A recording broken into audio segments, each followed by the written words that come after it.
Yeah. Welcome back. We're back at it again. There's a lot of there's a lot happening. There's a lot happening, and I'm gonna be on it. I'm gonna be on it. So first thing, what's happening with the Northern Cape? I mean, here's what's happening. Okay, a school in Skeyfontein, right? Skeyfontein. Just excuse. I've got notes. Okay, I'm not gonna give you just useless information. But a school in Skeyfontein is going through what I call social decay. The school has less than 40 learners attending it right now as we speak, but at its peak had around 250 learners attending it at one time. The teachers are seen going to school and going home only on Fridays. Monday to Thursday, there's no school for the learners. It what type of school is this? What I don't understand. Sorry about that. I was having a call coming in. Why are you calling me? I'm busy. Okay, I'll get back to you. But anyway, we were talking about the school in Skeyfontein, right? Social decay. So the parents blame the teachers. They saying this is happening because they are allowing it to happen. To some extent, I agree with that. As a teacher, you are in charge of the class, you are the leader. What you say goes, and the expectations you set with their accounting consequences and rewards are what makes learners engage with you more and makes learners respect you more. So if you as a teacher are just chilled and are letting it slide that learners can come to school or not come to school, it's a it's a real cause for concern.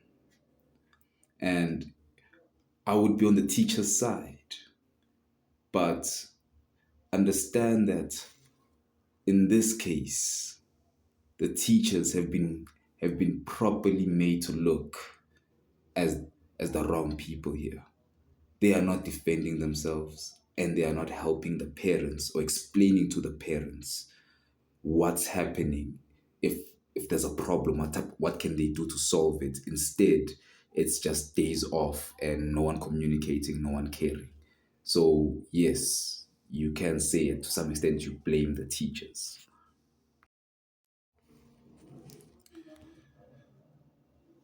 Second person you blame. Now I think this person really is to blame, is the principal. The principal has been suspended. Is currently under investigation.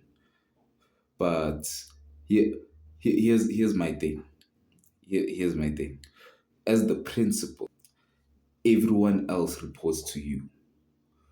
If you are allowing all of this to happen and you are not even taking action, you're not informing the Department of Education or doing something, talking to the parents, well, you end up being seen as incompetent, as someone that can't be trusted, and they're gonna want to remove you.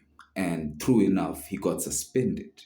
And I think in this investigation, they will most likely remove him because how many students have suffered already because of this type of behavior? There's consequences already we are not gonna see now, but in the next 10, 15 years. So, yeah.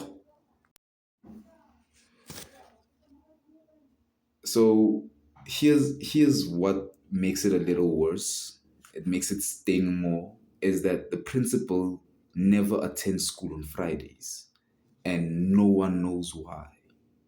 So a principal is never at school on Fridays. It is known. This is public knowledge now. And no one knows why. There is no valid reason. He's not reporting to anyone. He's not being held accountable. Which job can you just disappear on every same day, every week, and it's okay? What what work policies? What work policies are being used there? I don't understand. But thankfully, there's an administrator who's been appointed while the principal has been suspended.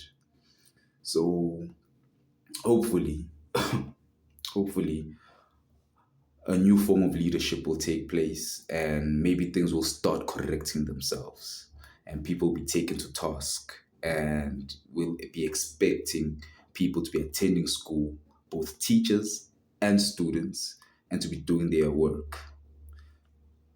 That's all there needs to be said about it. Here's what I've noticed though, in the bigger scheme of things. Schools that are situated in rural areas where there's people who are in services and goods because they're not easy to come by, they need access. Schools situated in these areas tend to fall to social decay. They are being left to decay, infrastructure decays, the people leave, there's a brain drain, there's no progressive building, no planning for the future. And you end up being in these situations where when you go past by these dead towns, you end up seeing these used to be schools that no one now is attending. It's just an empty building. It looks weird. It's off. Okay, it's off-putting. It's wrong. I don't know how else to describe it, but I think more care should be taken to these schools. I think when it comes to this, the Department of Education needs to be blamed, needs to be held responsible, and they need to show more care for schools in rural areas and not just the schools in the cities and the CBDs. That's my 2 cents on this. But let me leave it here. Let me leave it here. I'll talk about it again another time. Let me move on to the next one. So, on to the financial news.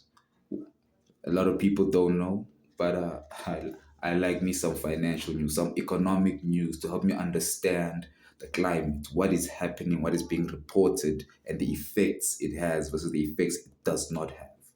So, right now, one of South Africa's biggest mining companies, Harmony Gold, is set to buy the Australian based company MACcopper for 18 billion rands. Why is this important? Why am I telling you this? Because South Africa actually has a problem with the supply of copper. Weird, weird thing, right? That's why criminals are always stealing these cables whenever they get the chance. You know, copper's in high demand.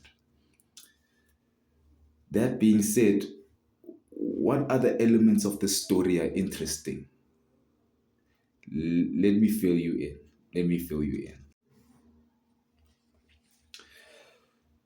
We need to understand Harmony Gold isn't just a company. It's when people say BEE, that's what they're talking about. Okay. Let's look at the structure of Harmony Gold a little bit. If you look at the chairman, right, the chairperson, the front man, right, we have your Patrice Mutsipe. who who situation, right? And then for the CEO, we have Peter Steenkamp. Steenkamp. Oscar. So when you have such high profile individuals, such people of interest in this company, you then realize that there's more to this. BEE, right?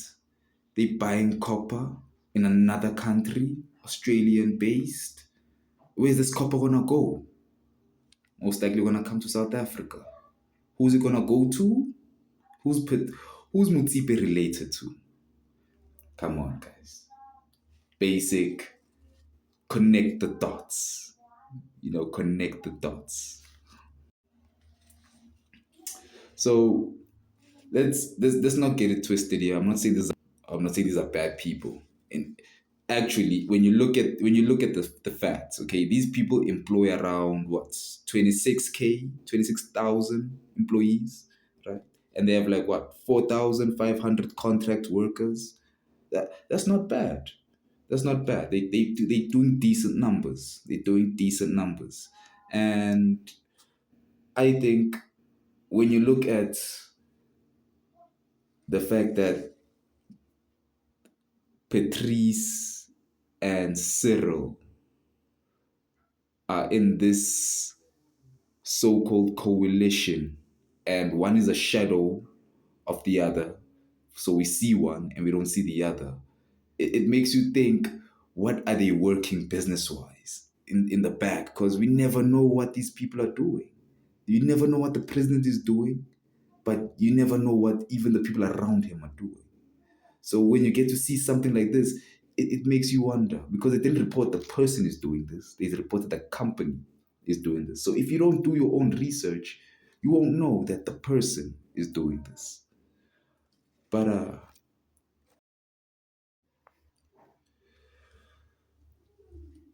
now, if you look at HarmonyGold, 91% of their gold production comes from South Africa. So that means that they're heavily dependent on South Africa's gold.